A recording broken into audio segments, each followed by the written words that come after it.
என்று குழந்தைகள் மட்டுமல்ல, பெரியவர்களும் ஆசைப்படுகிறார்கள். இன்னைக்கு எத்தனையோ அரசியல்வாதிகள், பணக்காரர்கள் இப்படித்தான் ஏழைகளை ஒடுக்கி தங்களுக்கு வேண்டுமானதை சாதித்துக் கொள்ளுகிறார்கள். கடவுள் பார்த்து கொண்டுதான் இருக்கிறார். அரண்மனை பக்கத்தில் திராட்சை தோட்டம் இருந்தது. நாபோத்தினுடைய தவறா? தவறில்லையே.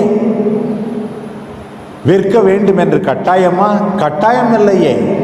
அடியாள் பலம் இருக்கிறது, பணம் இருக்கிறது, பதவி இருக்கிறது என்பதற்காக நீ எது வேண்டுமானாலும் செய்தால் கடவுள் பார்த்து கொண்டுதான் இருக்கிறார்.